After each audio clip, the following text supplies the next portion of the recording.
Le mystère de la grève. Nous sommes à la fin de l'hiver 2003. Alors que la nuit n'a pas encore tiré sa révérence, Raymond, un ancien marin-pêcheur de Logivi, descend à vélo la petite route sinueuse menant au port. À maintes reprises, il se voit dans l'obligation de freiner tant la pente est abrupte.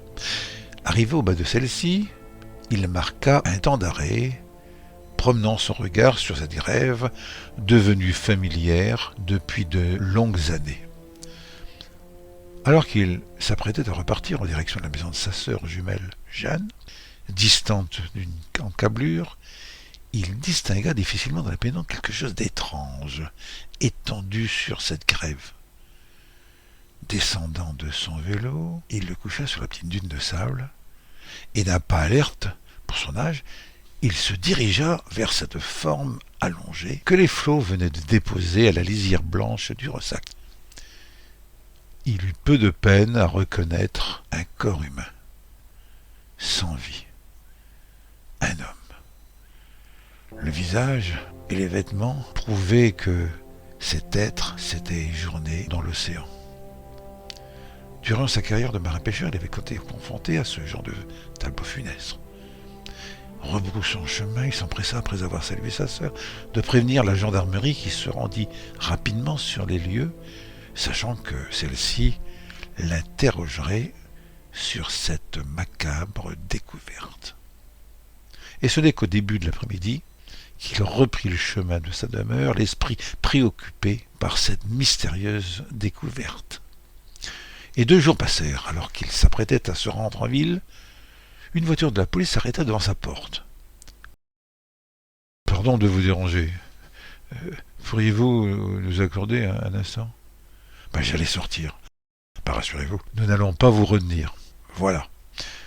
Le corps a été déposé pour être autopsié à l'hôpital de Lannion. Le médecin légiste a découvert que cet homme ne s'est pas noyé comme on pouvait l'imaginer. Pas d'eau dans les poumons, mais des traces de coups de couteau ont été relevées au niveau du thorax. Le médecin a observé en plus un traumatisme crânien. Le brigadier observa un court instant de silence. « Rassurez-vous, vous n'êtes pas impliqué dans cette affaire. Pourriez-vous passer à la gendarmerie de Paimpol au plus tôt pour déposer votre déclaration ?»« Oui, bien sûr. Où est le corps actuellement ?»« À l'hôpital. Vous voulez le revoir ?»« Non, c'est inutile. » Et les gendarmes repartirent comme ils étaient venus. Le lendemain matin, il rendit visite à sa sœur et la plage était déserte. Seules quelques barques tirées au sec, couchées sur le sable, attendaient de meilleurs jours. Puis, une semaine plus tard, alors qu'il s'affairait dans son cellier à ramonder un filet que son ami Gilbert lui avait confié, le bruit décroissant d'une voiture sur les gravillons le stoppa dans sa besogne. Les enquêteurs ont trouvé dans une des poches de sa veste une carte bancaire leur permettant d'identifier son propriétaire, demeurant en Belgique, à Ostende précisément. Celui-ci affirme que cette pièce à conviction a été volée dans sa voiture en compagnie d'autres objets sans grande valeur. Et l'enquête révèle que cette carte fut utilisée dernièrement en Hollande, à Amsterdam. Quel type d'achat ? Nous ne savons rien pour le moment.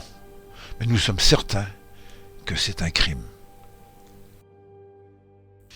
De plus, nos collègues hollandais ont enregistré une demande de recherche concernant un certain Hans Winter, provenant d'une femme prénommée Ursula, et celle-ci mentionnant que son compagnon n'a pas donné signe de vie depuis 2 semaines.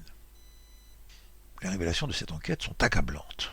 Ce personnage travaille comme docker dans le port d'Amsterdam et à plusieurs reprises, il fut mêlé dans des petits trafics de drogue, de vol, sans grand intérêt.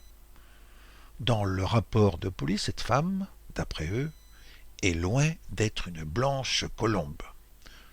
La ville d'Amsterdam est réputée dans le monde entier pour la valeur artistique Concernant ces musées où l'on peut admirer dans les galeries les tableaux les plus grands maîtres, les plus grands peintres du XVIIe siècle, entre autres Rembrandt et un peu plus tard Van Gogh. Mais parallèlement, la capitale du Bas pays expose dans d'autres lieux de ravissantes créatures convoitées par un type particulier de connaisseurs. Et notre Ursula baigne dans ce milieu, si bien qu'elle est la propriétaire d'une de ces demeures dites de plaisir. Si le nom évocateur, le prestige, n'apparaît pas en lettres rouges scintillant dans l'aventure, il suffit de pénétrer dans cet établissement d'où Hans ne fait qu'apporter à sa compagne son aide et sa contribution durant ses heures perdues. Et de là, un tas de scénarios. Le rabatteur, le proxénète, le trafiquant, je ne sais quoi. En tout cas, Hans a disparu. La découverte de ce corps sur une grève bretonne pourrait correspondre et coïncider à cette disparition. Croire qu'il s'agit de lui, c'est possible, mais n'affirmons rien. Suite à ces informations, la police hollandaise demande que le corps reste sous scellé. En contrepartie, leur confrère français exige qu'il soit identifié au plus vite par une tierce personne, entre autres, par cette femme Ursula. Et le 10 février, toute pimpante, celle-ci se présente à la gendarmerie de Paimpol. Elle aurait dû se rendre directement à Lannion, mais les services de police tenaient à ce qu'elle passe par la case départ avant de rallier la cité du Trégor. Lorsque le médecin légiste découvrit le haut du corps, elle n'eut aucune hésitation à reconnaître que c'était bien Hans. Et nous passerons sous silence ce moment émotionnel par pudeur et respect.